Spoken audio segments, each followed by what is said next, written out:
tema Em Busca do Equilíbrio.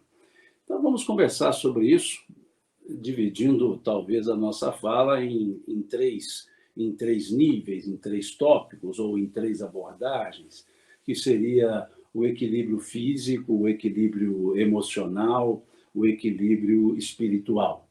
Porque, de certa forma, nós vivemos em um mundo de intolerâncias, um mundo em que o desequilíbrio tem sido a tônica. E o equilíbrio justamente se mostra na instabilidade. É justamente na instabilidade que nós buscamos o equilíbrio.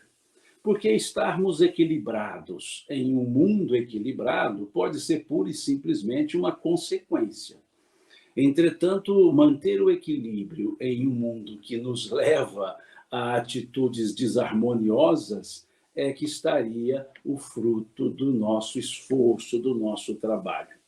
Dona Joana de Ângeles, ela nos fala que no mundo tudo é impermanente. A única coisa permanente no mundo seria a própria impermanência. E nesse sentido, então, vivendo num mundo de impermanências, nós buscamos o equilíbrio. Equilíbrio não é sinônimo de estática, de estarmos estáticos. Equilíbrio não é sinônimo de estarmos inertes. Significa que há um movimento, e o movimento é que gera o equilíbrio. Muitas vezes pensamos que equilíbrio é estarmos parados. Não, quando estamos parados, quietos, não é equilíbrio, é inércia. É justamente nos movimentos é que nós nos mostramos equilibrados ou não. E é justamente em função desse aspecto que nós trabalhamos a ideia do equilíbrio. Porque é o elemento de busca que nós temos. Se nós nos perguntarmos o que nós queremos na vida, nós diremos que queremos o bem-estar.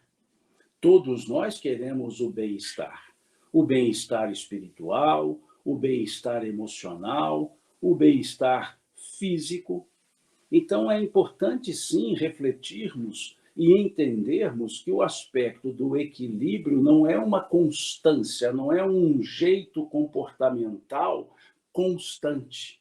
Não, ele oscila, ele varia o comportamento. Nós somos instigados a diversos comportamentos. Nós somos convidados a termos diversas condutas, diversas posturas. E é justamente aí que está a ideia do equilíbrio. O equilibrarmos-nos nessas inconstâncias da nossa própria existência.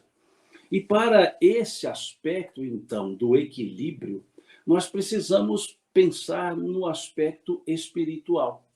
Por que eu começo com a ideia do aspecto espiritual em vez do equilíbrio do bem-estar físico? Por uma questão muito simples.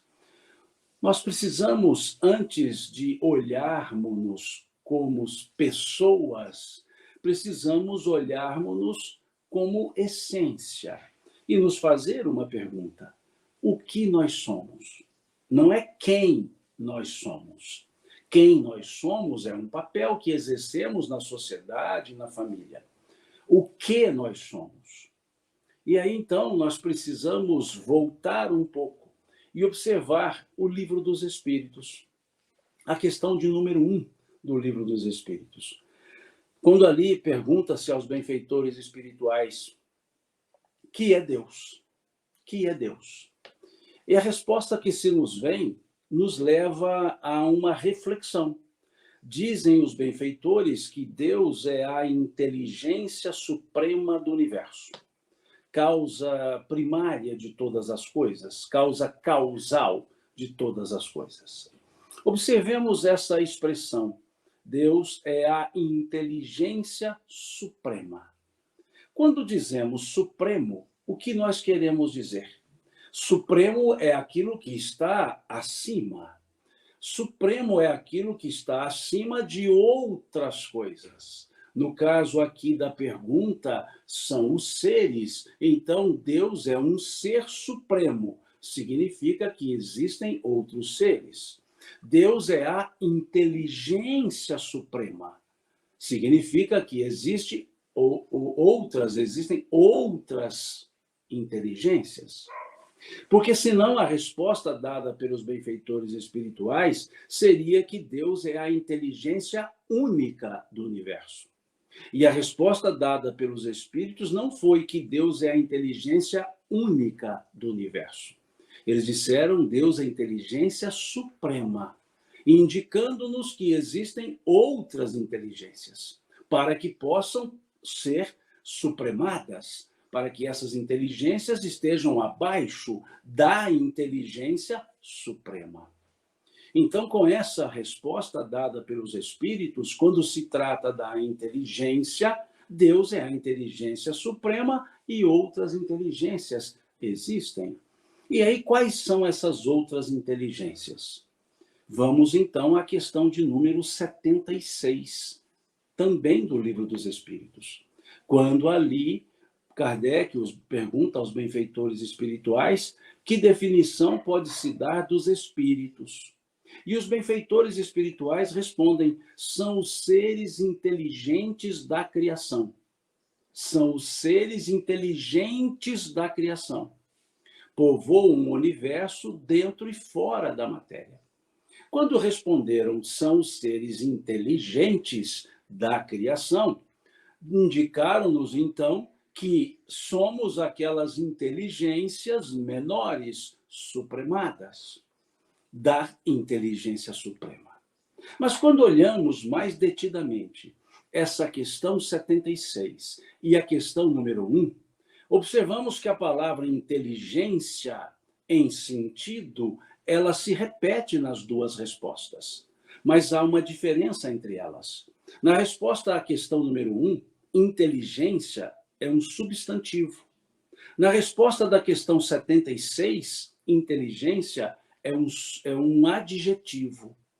Vejamos, Deus é a inteligência.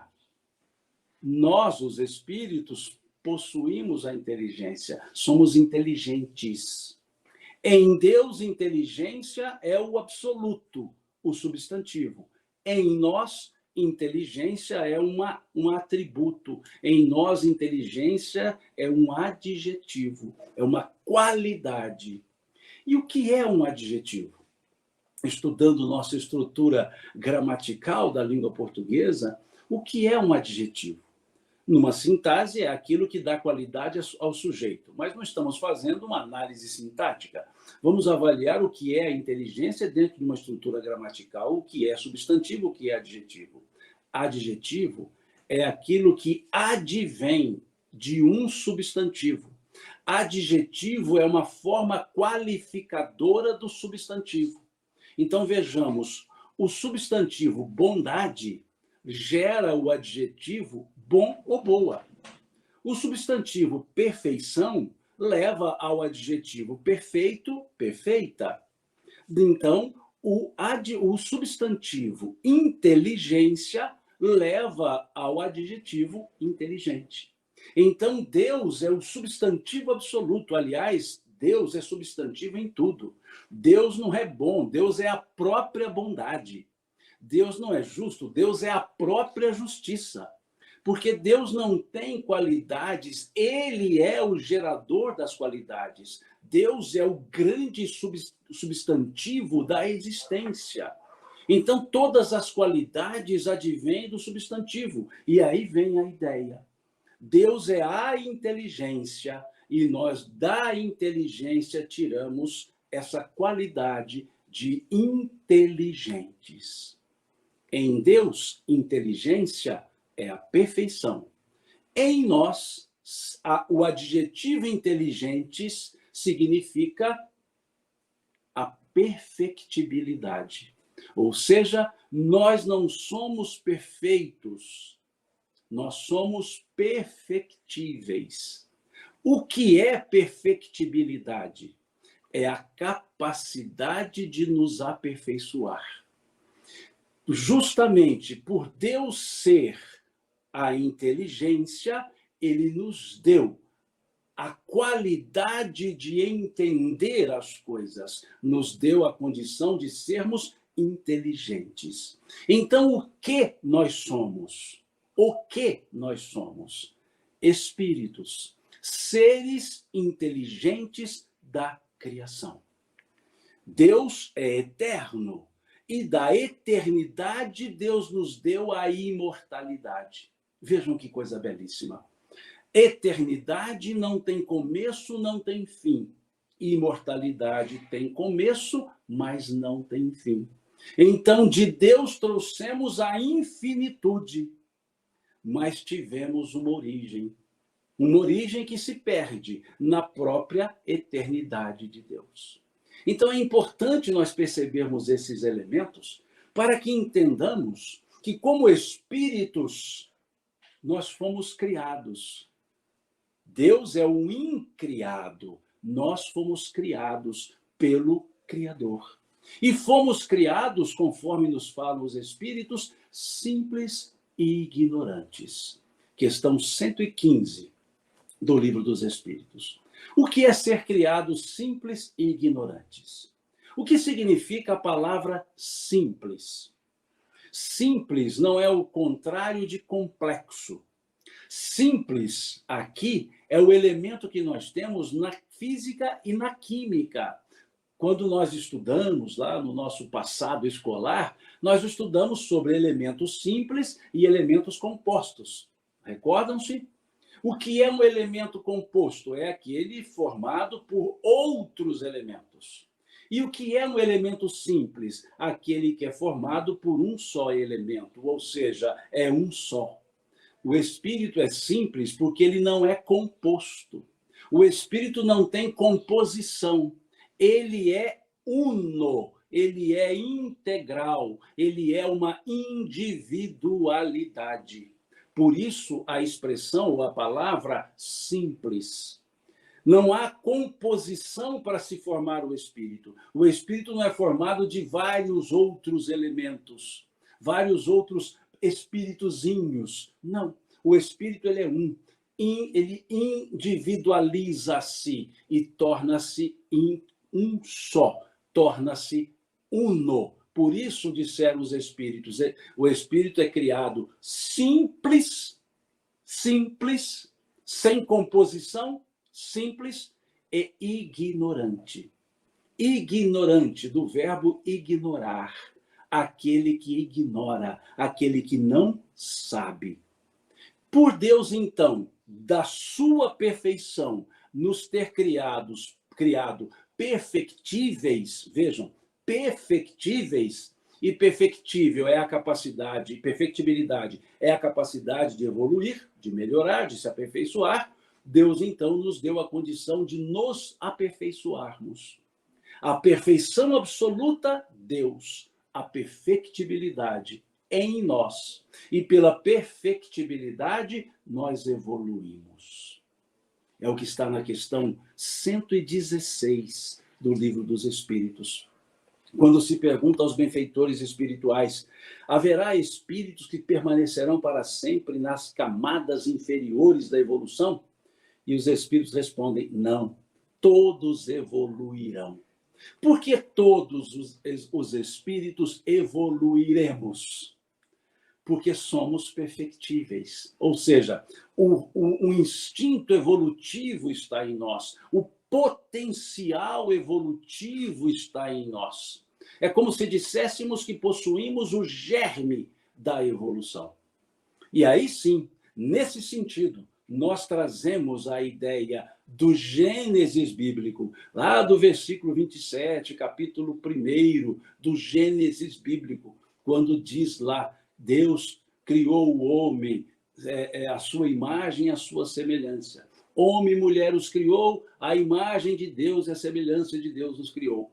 Não é uma semelhança física, obviamente, é uma semelhança porque da essência do Criador nós trouxemos as qualidades. Trouxemos a capacidade de crescer, de evoluir, ou seja, a perfectibilidade. Trouxemos a condição de aprender, qual seja a inteligência. E aí trouxemos da eternidade, que é o Criador, a imortalidade. Por isso a ideia gênica de dizer que fomos criados à imagem do Criador, simples e ignorantes. E é importante entendermos isso para o equilíbrio espiritual. Porque o equilíbrio espiritual está calçado justamente no elemento da imortalidade, que Kardec, sabiamente, lá no primeiro capítulo do livro A Gênese, agora sim, o livro de Kardec, A Gênese, ele diz que é o poder moralizador da doutrina espírita, a imortalidade da alma. E por que a imortalidade da alma é um poder moralizador? Não é um poder moralista. Não, não é um poder moralista, é um poder moralizador, um poder que leva à reflexão comportamental. E por que isso? Sabendo-nos imortais, a nossa maneira de enxergar a vida se modifica. Muda a forma de enxergarmos ou de entendermos o que é efetivamente viver, o que é efetivamente a vida. Esse equilíbrio espiritual nos permite entender que somos espíritos, que somos imortais e que vida não é sinônimo de encarnação. Isso é importante percebermos, que vida não é sinônimo de encarnação. Por que não é sinônimo de encarnação? Porque vida não tem fim. Encarnação tem fim. Por isso, encarnamos-nos diversas vezes. O equilíbrio em perceber que a vida não é o interregno, não é o espaço de tempo entre o berço e o túmulo. Nós temos uma só vida e várias encarnações. Vejam de que diferença. Nós temos uma só vida e várias encarnações. A vida aparece, surge para nós quando nós somos criados. E nunca mais a vida se extingue. Porque se a vida se extinguisse, nós não seríamos imortais. E nós somos imortais. Por isso não temos mais de uma vida, nós temos mais de uma encarnação. Nós temos diversas encarnações numa só vida. Numa só vida que começa quando Deus me criou e não mais termina. Por isso, imortalidade.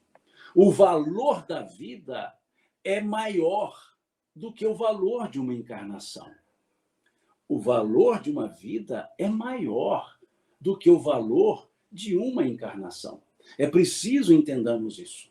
É preciso entendamos isso, que os acontecimentos de uma encarnação estão num contexto da vida, mas não são a própria vida. É preciso perceber que nós temos uma vida abundante, que não se extingue, como Cristo mesmo disse, salvo engano, no capítulo 10, versículo 10 do Evangelho de João, eu vim para que todos tenham vida, e a tenham em abundância. E a tenham em abundância. O que é ter a vida em abundância? É justamente o fato dela não acabar. Não é ter abundância na vida, é vida em abundância. Eu vim para que todos tenham vida e a tenham em abundância. Então, percebamos de pronto que essa ideia de vida perene nos dá uma maneira diferente de enxergar a vida física, a vida que Kardec chamava vida corpórea. Vida corpórea. A vida corpórea tem um começo. A vida corpórea tem um fim. A vida corpórea começa-se lá na fecundação e termina na morte do corpo físico. E termina na morte física, na morte do corpo físico.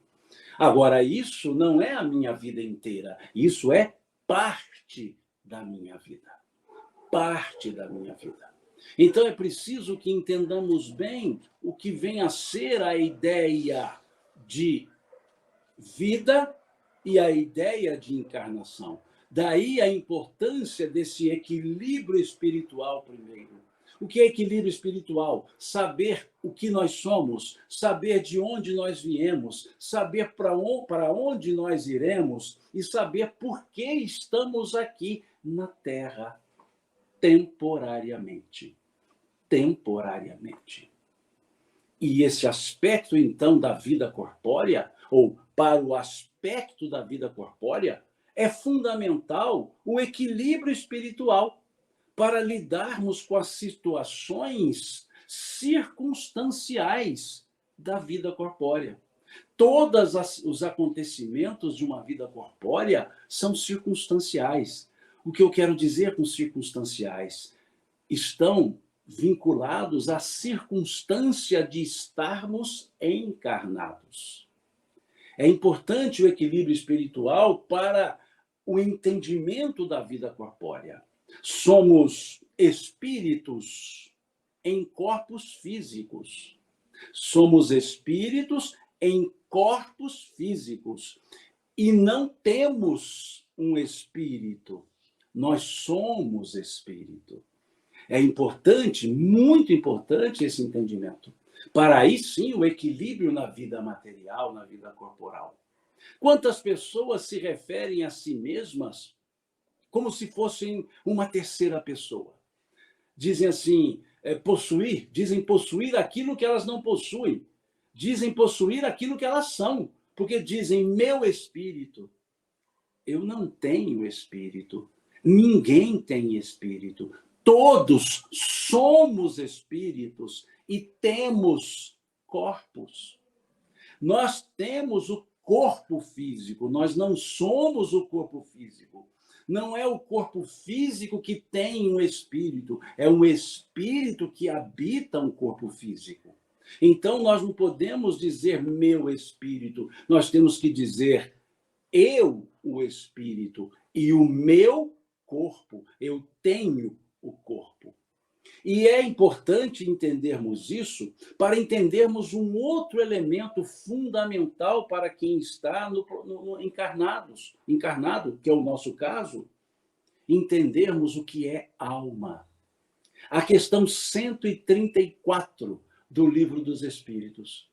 Quando Kardec pergunta o que é alma, e os espíritos respondem, um espírito encarnado. Essa resposta não é só uma troca, um trocadilho de palavras. Não. Alma e espírito são as mesmas coisas, porém, em momentos diferentes, com características diferentes. Como assim? Características diferentes. Alma, quando assim se referem os espíritos, se referem ao espírito que está encarnado. E estar encarnado significa o esquecimento do passado espiritual. Quando encarnamos, o véu do esquecimento se faz. E nós entendemos que começamos agora, quando na verdade estamos continuando, mas achamos que estamos começando.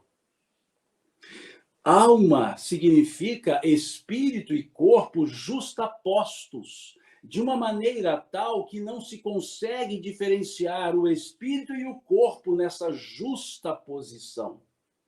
Deixe-me explicar melhor.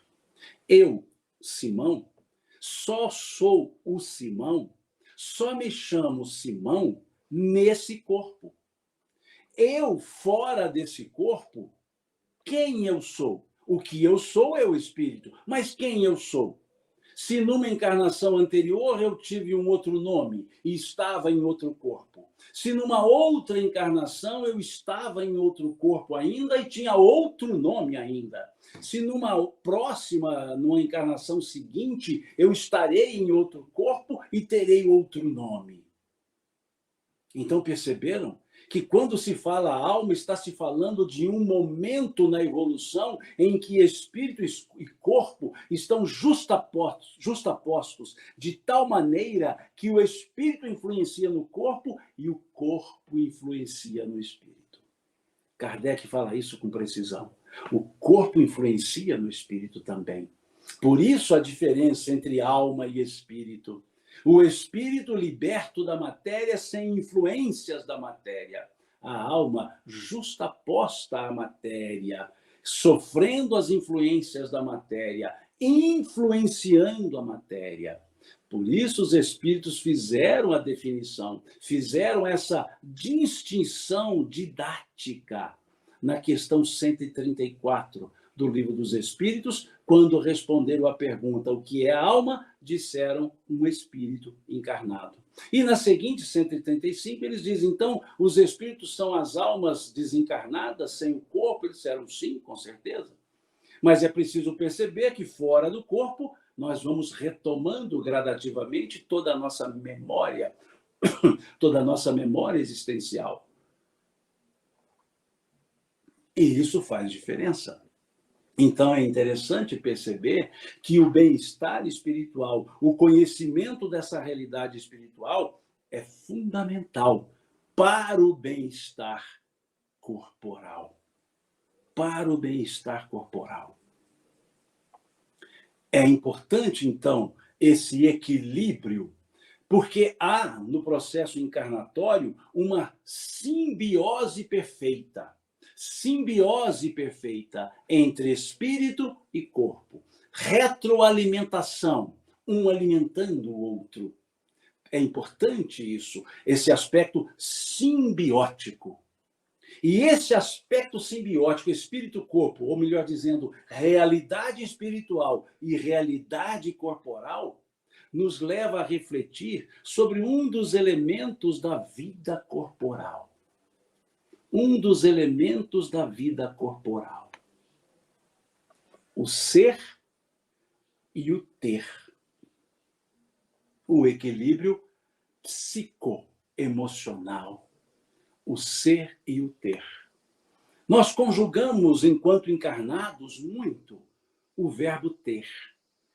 Ter o meu espaço, ter a atenção de todos, ter os meus bens, ter um status social, ter preço nas coisas que eu digo são minhas, e deixamos o ser um pouco de lado. Ser quem somos, ser alguém que dá valor e não preço às circunstâncias, coisas e pessoas, ser efetivamente a essência espiritual que somos. Então, esses elementos são fundamentais para um real entendimento da vida, entre o ter e o ser, que nós podemos muito bem observar naquele momento do Evangelho que narra a passagem de Jesus em casa de Lázaro, com Marta e Maria, em que ali está Jesus ensinando as duas, e Marta, desculpe-me, se retira e vai cuidar dos afazeres da casa. E nesse cuidar dos afazeres da casa, vejam, o ter, ela diz assim a Jesus, Senhor, por acaso não incomoda-te ver-me aqui sozinha cuidando dos afazeres da casa? Despeça Maria para que ela possa me ajudar. Veja, despeça a Maria para que ela possa me ajudar. E aí Jesus vira-se para Marta e diz, Marta, Marta, andas fatigada por muitas coisas. Andas fatigada por muitas coisas, mas uma só te é necessária. Essa que Maria escolheu, a melhor parte, a qual não lhe será tirada. O que estava ali dizendo Jesus? Maria sentada ouvindo os seus ensinamentos. O que nós aprendemos, o conhecimento que construímos, não se perde. Não se nos tira o conhecimento que desenvolvemos, o aprendizado que desenvolvemos, as experiências da vida que nos constroem. Nunca perderemos. Mas esses dia a dias, esses afazeres diários, esses passam. Esses corre-corre, essa correria desvairada que muitas vezes nós temos, passam. Temos até um ditado aqui em Minas que diz que o homem nasce, cresce, corre, fica velho e morre. Ou seja, não sente a vida. Esse ter e mais ter, sempre ter, nunca perder, é algo do mundo corpóreo, que é preciso o equilíbrio espiritual para entender que o ter é importante, mas precedido do ser. Sermos para termos, e não ter para sermos. Quantas pessoas querem ter uma posição social para ser alguém? E não é o ter que confere o ser, é o ser, a essência que permite-nos ter. Dalai Lama tem uma frase, uma fala muito interessante, que ele diz assim: eu estranho muito o ser humano. Ele perde a saúde para ganhar dinheiro. Depois gasta todo o dinheiro para recuperar a saúde que perdeu para ganhar dinheiro. Olha que frase interessante. Veja que frase interessante do Dalai Lama. As pessoas perdem a saúde para ganhar dinheiro, depois tem que gastar o dinheiro para poder reconquistar a saúde que perdeu porque estava ganhando dinheiro. Não quer dizer que é contra o ter, não é isso? Quer mostrar que não podemos ser escravos do ter. A pessoa que se escraviza no ter, que olha a vida monetariamente somente, que olha a vida apenas pela posição ocupada, ela não vive. Ela existe. Ela tem uma existência, mas não tem a essência dessa existência. Podemos dizer que a pessoa esquece-se de viver. Esquece o convívio com a família, esquece o convívio com os amigos, esquece de cuidar, de apreciar, de valorizar os momentos simples da vida. Dr. Raymond Moon, um pesquisador, ele escreveu um livro, Vida Depois da Vida, e nesse seu trabalho de pesquisador, ele pesquisou um grupo de pessoas que eram pessoas idosas, com doenças terminais e que sabiam da terminalidade. Vejam, olha o grupo de sujeitos que o Dr. Raymond Moon pesquisou. Eram pessoas idosas que tinham doenças terminais com expectativa de vida curta e que sabiam que tinham essa curta expectativa de vida. E ele pesquisou-as fazendo uma pergunta. Se você pudesse voltar e viver a sua vida de novo, o que você gostaria de fazer? Se agora fosse lhe dado ou lhe dada a oportunidade de fazer algo, sabendo que sua vida vida corpórea, obviamente, está por um fio, que você é uma pessoa doente terminal, o que você queria fazer agora para valorizar sua vida? Foram várias respostas, mas as respostas, em regra, eram mais ou menos assim. Eu gostaria de pisar descalço na grama. Eu gostaria de tomar chuva e andar correndo na enxurrada. Olha que interessante. Olha o que respostas eram dadas. Eu queria me enrolar de areia, brincar no barro. Eu queria rever alguns amigos. E uma delas respondeu de uma maneira tal que foi tratada essa resposta em um livro chamado Pat Adam. Melhor dizendo, até num filme chamado Pat Adam, O Amor é Contagioso, que conta a história do Dr. Adam. E ele, então, numa das cenas do filme, ele traz uma das respostas das pesquisas do Dr. Raymond Moon, quando ele traz um fato de uma senhora doente terminal, e ele pergunta a ela, o que a senhora gostaria de fazer agora? Ela disse assim, de mergulhar numa piscina cheia de macarrão. A cena do filme era essa, mas a resposta dada pela pessoa pesquisada por Raymond Moon era: eu gostaria de enfiar a mão em uma bacia de macarrão e apertar. Vejam as respostas que essas pessoas deram. Nenhuma delas disse: quero mais dinheiro, quero mais isso. Não, elas queriam as coisas mais simples, mais corriqueiras, mais banais. Porque justamente essas coisas mais simples, mais corriqueiras, mais banais, nós não as aproveitamos. Porque o ter não deixa o ser existir. Não deixa o ser existir. Buscamos muito o que está fora, entendemos pouco o que está dentro. E isso gera um desequilíbrio. Esse desequilíbrio que nós precisamos reconquistá-lo, trazê-lo para o campo do equilíbrio. Recordo-me de uma letra de música cantada por Oswaldo Montenegro. Eu acho que a música se chama A Lista, algo assim. Mas ele diz assim: faça uma lista de grandes amigos com quem você convivia há muitos anos. Quantos você ainda tem hoje em dia? Quantos você não vê mais? Eu achei interessante essa forma, não sei se é assim que está na letra, mas o sentido é esse. Ele diz: faça uma lista de grandes amigos que você não vê há muitos anos.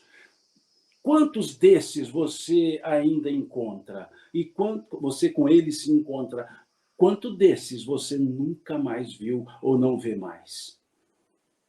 Olhemos que num certo momento da vida nós olhamos para trás e queríamos ter as pessoas que tivemos. Quantos de nós gostaríamos dos amigos de infância? Quantos de nós perguntamos por onde andam esses amigos? Por onde estão essas pessoas?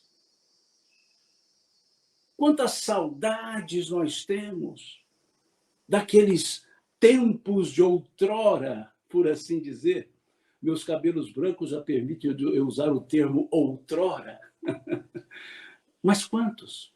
Quantas oportunidades nós salpicamos porque estávamos em busca do ter, somente ter poder, ter as coisas, e deixamos passar o momento da convivência. Aliás, a convivência é uma escola bendita. A amizade é um convite feito, inclusive, pelo Cristo. O Cristo nos fez esse convite, quando ele disse: já não mais vos chamo servos, porque o servo não sabe o que faz o seu senhor. Tenho-vos chamado amigos, pois tudo quanto aprendi do meu Pai vos tenho dado a conhecer.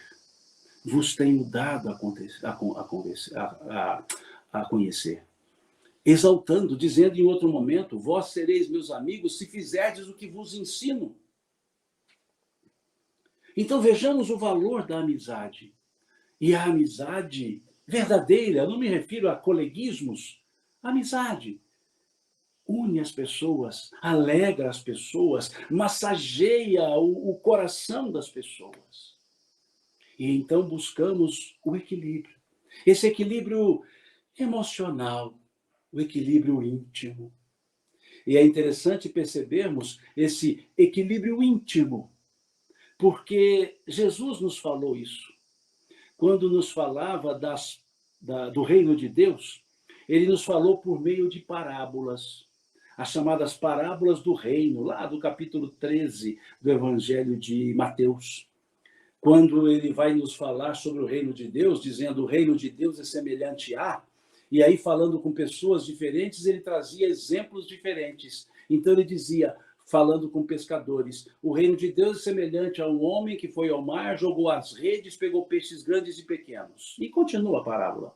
Depois ele dizia para agricultores: o reino de Deus é semelhante ao homem que semeou a semente, à noite o inimigo semeou o joio, e continua a parábola. Ou quando ele conversava com comerciantes, ele dizia: o reino de Deus é semelhante a um comerciante que encontrou uma pérola. E, sabendo o valor daquela pérola, vendeu tudo que tinha e comprou aquela pérola. Ou, em outro momento, ainda falando com comerciantes, ele disse: o reino de Deus é semelhante ao homem que encontrou um tesouro dentro de um campo. E, sabendo o valor daquele tesouro, vendeu tudo que tinha e comprou aquele campo. Conversando com as mulheres, ele disse: o reino de Deus é semelhante a uma mulher que fez a massa. Pôs 3 medidas de farinha, 1 medida de fermento, o fermento levedou a massa e a massa cresceu. 5 parábolas chamadas parábolas do reino. Cada uma começando com o reino de Deus é semelhante a, mas seguindo exemplos diferentes em função das pessoas com as quais ele conversava. E o que nós temos em comum nessas 5 parábolas? O que nós temos em comum nesses 5 dizeres? Onde se pesca um peixe? Dentro da água. Onde se planta uma semente? Dentro do sulco. Onde se encontra uma pérola? Dentro de uma ostra. Onde estava o tesouro? Dentro de um campo. E onde o fermento age? Dentro da massa. O que nós temos em comum nessas 5 parábolas? Dentro, dentro, dentro, dentro, dentro. O que nós podemos chamar de interiorização. O reino de Deus é uma questão interior. E mais à frente, Jesus foi dizer: o reino de Deus não vem com aparências exteriores, pois o reino de Deus está dentro de vós, está entre vós. Então não se busca o equilíbrio fora de nós, busca-se o equilíbrio dentro de nós. O aspecto importante para lidarmos com essas características é esse: buscai primeiro o reino de Deus. Quando Jesus disse buscai primeiro o reino de Deus e a sua justiça, ele estava se referindo: busque primeiro o equilíbrio interior. Ele diz assim, essa passagem está, salvo engano, no capítulo 6 de Mateus, Sermão do Monte, e ele diz assim: não vos preocupeis com o que haveis de vestir, pelo que haveis de beber, pelo que haveis de comer, pois meu Pai bem sabe que necessitais dessas coisas. Buscai primeiro o reino de Deus e a sua justiça, e essas outras coisas ser-vos-ão acrescentadas. Ele disse: buscai primeiro o reino de Deus. Aí muitos dizem: isso é uma alienação? Jesus está pregando a alienação. Não, Jesus não está pregando a alienação, porque ele não disse buscai unicamente o reino de Deus. O advérbio não é unicamente. O advérbio é primeiramente. Buscai primeiramente o reino de Deus, e essas outras coisas ser-vos-ão acrescentadas. Onde está o reino de Deus? Dentro de nós. Quando disse buscai primeiro o reino de Deus, está dizendo buscai primeiro o equilíbrio íntimo. Buscai primeiro o equilíbrio interior, e as outras coisas serão conquistadas depois. Quando nos lançamos à conquista do ter, sem o equilíbrio do ser, nós teremos as coisas, mas muitas vezes tirando-as das outras pessoas. A verdadeira propriedade, a propriedade legítima, falam-nos os Espíritos, é aquela que foi adquirida sem prejuízo de outrem. Sem prejuízo de outrem. Então, o equilíbrio íntimo nos permite ter as coisas sem tirá-las de ninguém. Então, não se prega o não ter. O que se coloca é não ser tido por aquilo que nós temos. Quantas pessoas dizem ter os bens, mas, na verdade, os bens é que a têm. Os bens é que comandam essas pessoas, e não as pessoas comandam esses bens. Então, pensemos tranquilamente nesses sentidos, nessas características, nesses aspectos. E aí perceberemos que um equilíbrio está em saber lidar com o desejo e com a necessidade. Desejo e necessidade. Coisas fundamentais na nossa existência. Desejo e necessidade. O equilíbrio entre desejo e necessidade é importantíssimo. É fundamental para a nossa existência. É fundamental para que tenhamos esse real entendimento das coisas. O que é desejo é o que eu quero. O que é necessidade é o que eu preciso. E nem sempre o que eu quero eu preciso. É interessante perceber isso. Desejo é o que eu quero. Necessidade é o que eu preciso. A pergunta que nós temos que nos fazer para esse equilíbrio na vida corpórea, o equilíbrio na vida física, o equilíbrio no campo emocional, é distinguir claramente o que é desejo do que é necessidade. Dizem que certa vez foi perguntado a Platão justamente isso.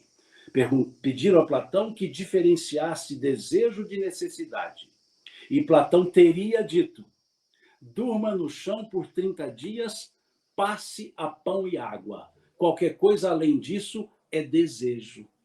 Ou seja, desejo é dormir. Onde? Desculpe-me, necessidade é dormir. Onde é desejo? Necessidade é comer. O que é desejo? Pensemos nisso. Necessidade é dormir. Onde é desejo? Necessidade é comer. Onde? O que é desejo?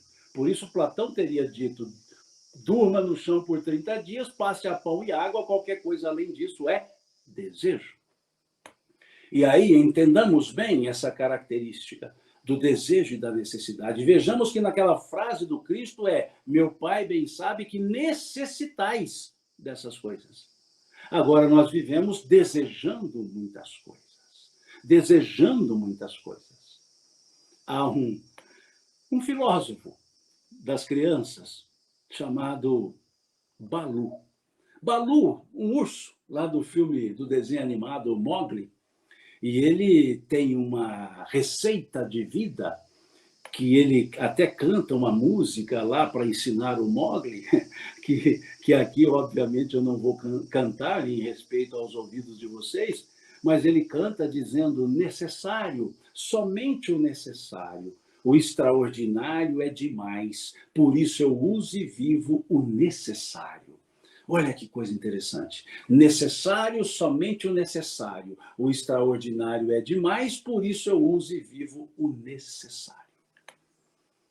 Temos um exercício tranquilo para separar desejo de necessidade. Temos um exercício interessante. Basta entrarmos em um supermercado. Um supermercado. Entremos no supermercado. Tudo que está nas pontas das gôndolas são os desejos. O que está lá no fundo são as necessidades. O que nós encontramos no fundo, lá do supermercado? Cereais, proteínas, está tudo lá no fundo. Como que pela necessidade nós vamos longe. E os desejos estão todos nas pontas das gôndolas, nas prateleiras mais bonitas. E aí pegamos o carrinho, entramos no supermercado, vamos passando pelas pontas das gôndolas e vamos colocando os desejos, né? Aqueles chocolates, aqueles doces, e vamos colocando, e quando chegamos lá no fundo para colocar a necessidade, não tem mais espaço. Já entupimos de desejos. Então, em boa regra, nós deveremos ir ao fundo do supermercado, colocar as necessidades no carrinho e caminhar para as pontas das gôndolas. Se sobrar espaço, colocamos os desejos. Se não, ficamos só com as necessidades. Na vida é assim. Na vida, muitas vezes, nós colocamos os desejos primeiro. Colocamos os desejos primeiro e esquecemos das necessidades. E quando vamos lidar com as necessidades, já não tem mais espaço.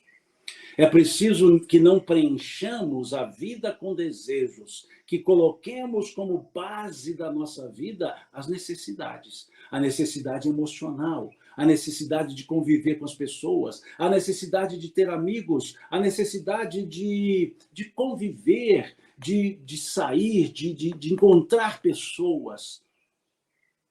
Quantas vezes nessa pandemia as pessoas ficaram fechadas e sentiram a falta das outras pessoas? Não sentiram falta de muitos lazeres, mas sentiram a falta de companhias. Sentiram a falta de pessoas. Veja o bem-estar emocional. O bem-estar emocional não estava nos desejos, estava nas necessidades. Porque muitas casas, muitas famílias abarrotaram-se dos desejos, mas a necessidade de ter amigos, a necessidade de dividir espaços, como é que ficou? Como ficou essa necessidade de dividir espaços, essa necessidade de formar amigos, de desenvolver afeições? Como ficou isso? Em que ponto nós colocamos isso? Então aí está a diferença entre desejo e necessidade. Nem sempre nós lidaremos bem, mas é preciso interpretar, é preciso buscar entender esse conceito, é preciso buscar novos conceitos da nossa existência. Para o nosso equilíbrio íntimo, equilíbrio emocional, precisamos saber lidar com as situações adversas, porque elas acontecerão, como bem disse o Cristo. Tenho-vos dito isto para que em mim tenhais paz, pois no mundo tereis aflições. Veja, no mundo tereis aflições, mas tende bom ânimo, eu venci o mundo. Então é preciso saber lidar com as adversidades, com os problemas. Sim, quem de nós não os tem? Eu, pelo menos, os tenho, e muitos problemas. E nem sempre nós conseguiremos resolver os problemas. Nem sempre nós conseguiremos resolver os nossos problemas. Mas nós podemos nos resolver ante os problemas. Nós podemos nos resolver. Não resolvo o problema, mas eu posso me resolver ante o problema. O que me lembra mais 2 filósofos da turma da infância das crianças. 2 filósofos chamados Puma e Timão, lá do desenho Rei Leão, quando eles nos trouxeram uma palavra interessante, Hakuna Matata. Hakuna Matata seria mais ou menos deixe estar. O Let It Be, lá cantado pelo Paul McCartney, se não me engano, o Let It Be, deixe ser, deixe estar. Deixa correr. É aquela fala de Maria a Chico, isso também passa. Nos resolver ante os problemas é perceber que se eles não têm solução, eu vou buscar me fortalecer para quando houver a solução, eu solucionar. Enquanto não tem a solução, eu vou me resolvendo para depois, quando surgir a possibilidade de solução, aplicar aquela solução. Então é importante essa frase, Hakuna Matata, que lá no filme eles dizem, ou eles cantam, né? Hakuna Matata, é lindo dizer, Hakuna Matata, você deve entender que os seus problemas você deve resolver, isso é viver, é aprender. Quando eu estive na África, vai fazer 1 ano agora, que estivemos lá, um grupo de pessoas na África, no Malawi, lá no campo de refugiados de Zaleca, que pretendemos voltar sim, porque é parte do nosso trabalho, da nossa essência de vida, envolvermos-nos com as pessoas, e sim, pretendemos voltar a esse projeto. Lá, quantas vezes eu escutei essa expressão? Eles cantando, Hakuna Matata. Eles cantavam constantemente essa frase, mostrando aquela dificuldade na qual eles viviam, mas o equilíbrio íntimo existia, e eles cantavam Hakuna Matata. Hakuna Matata. Quando iam cumprimentar-nos, acordávamos pela manhã, saíamos lá no projeto Nação Ubuntu, e encontrávamos as pessoas e elas nos cumprimentavam, Jambo, Jambo Sana. E aí a musiquinha vinha, né? Jambo, Jambo Sana, e justamente na letra dessa música, Jambo Sana, vinha Hakuna Matata, Hakuna Matata, Hakuna Matata, Hakuna Matata. Era o tipo, não conseguimos ainda resolver nossas vidas, nossos problemas, mas estamos vivos, deixa estar, vamos trabalhar, vamos fazer, e um dia vamos resolver. Era assim que eles diziam. Esse cumprimento Jambo, Jambo Sana, era um cumprimento de alma. Era um cumprimento de alma. Não era só um bom dia, boa tarde, era um Jambo Sana o dia todo. Encontrávamos Jambo Sana. Aquelas criancinhas pequenininhas lá no campo de Zaleca, a gente passava longe, elas gritavam, davam um tchauzinho assim, dizia Jambo, Jambo, Jambo Sana. E aí, na musiquinha vinha Hakuna Matata, Hakuna Matata. Então é isso. É esse o sentido do equilíbrio íntimo. Nem sempre resolveremos os problemas, mas precisamos nos resolver ante os problemas. Saber lidar com os bens que nós temos, sim, porque podemos possuir as coisas? Claro que podemos. Não podemos ser possuídos pelas coisas, mas é preciso saber lidar. Falam-nos os benfeitores espirituais, no capítulo 16 do Evangelho segundo o Espiritismo, nos falam eles que o rico é aquela pessoa que sabe conviver em 3 situações distintas. Sabe dar bom uso dos bens que possui quando os possui. Quando tem, sabe dar bom uso. Sabe abrir mão quando é necessário. E sabe prescindir quando não tem. Veja que interessante. Sabe dar bom uso quando tem. Sabe abrir mão quando for necessário. E sabe prescindir quando não tem. Isso é o equilíbrio material. Isso é ter equilíbrio material. Justamente nesse aspecto, o equilíbrio material. Saber o equilíbrio na alegria e na tristeza, como o apóstolo Paulo foi nos dizer.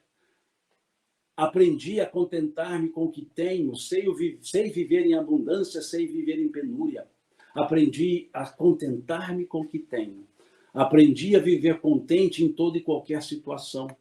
Perceber que alegria e tristezas não são elementos perenes. Alegria e tristeza não são perenes. Alegria e tristeza se alternam. Ora estamos alegres, ora estamos tristes. E se alternam porque acabam. Acaba a tristeza, surge a alegria. Acaba a alegria, surge a tristeza. Se você estiver alegre, vai ficar triste daqui a um tempo. Se você estiver triste, vai se alegrar daqui a um tempo. Elas não convivem. Não existe uma pessoa alegremente triste, tristemente alegre. Mas é preciso entender que alegria e tristeza são estados. É o ter. Porque alegria e tristeza vêm de fora. Agora, felicidade, aí é diferente. Felicidade é de dentro. Eu sou feliz e estou triste. Eu sou feliz e estou alegre. Porque a felicidade é o ser. A felicidade não termina. Ela é perene. Nós somos felizes e podemos estar momentaneamente tristes. Porque a felicidade é um estado de alma. Felicidade, dizia uma música, uma letra de música, cantada por um coral da cidade de Araxá, lá da Casa do Caminho, salvo engano, o coral Terezinha Flores, que se chama, dizia assim: felicidade é mudança interior, consciência tranquila, amor. Felicidade é mudança interior, consciência tranquila, amor. Então vejamos que o conceito de felicidade não pode se confundir com o conceito de alegria. Alegria é de fora para dentro, felicidade é de dentro para fora. É o que vemos na questão 614 do Livro dos Espíritos, quando nos dizem os benfeitores espirituais que a lei de Deus foi criada para a felicidade do ser humano. Lá eles perguntam o que se entende por lei natural, e os espíritos respondem: é a lei de Deus, única e verdadeira para a felicidade do ser humano. Ela lhe indica o que deve e não deve fazer, e o ser humano só é infeliz quando dessa lei se afasta. Infeliz. Infeliz, prefixo in, negação. Nós negamos a felicidade quando nos afastamos da lei de Deus. E onde está escrita a lei de Deus? É uma resposta belíssima que os espíritos nos dão. Onde está escrita a lei de Deus? Na consciência. Onde está escrita a lei de Deus, responderam os espíritos, na consciência. Se a lei de Deus é para a nossa felicidade e a lei de Deus está escrita na nossa consciência, a felicidade é um estado de consciência. Por isso ela é uma essência, por isso ela é interior. A felicidade mora em nós. O que sabiamente dois filósofos musicais também disseram, os senhores Almir Sater e Renato Teixeira, quando na música ou no tratado existencial chamado Tocando em Frente, disseram: cada ser em si carrega o dom de ser capaz, o dom de ser feliz. O dom de ser capaz, o dom de ser feliz. Carrega em si. E, por fim, é preciso que entendamos que estamos aqui na Terra justamente em busca desse equilíbrio. O equilíbrio pleno, espiritual, físico, emocional. E que ninguém está na Terra para sofrer. Se olharmos a questão 132 do Livro dos Espíritos, nós veremos a pergunta: qual a finalidade da encarnação dos espíritos? Não é reencarnação, não é quantidade, é o ato de encarnar. Qual a finalidade da encarnação dos espíritos? E os espíritos responderam: Deus vos impõe a encarnação com a finalidade de vos fazer progredir. Só estamos aqui na Terra para progredir. Ninguém está para sofrer, está para progredir.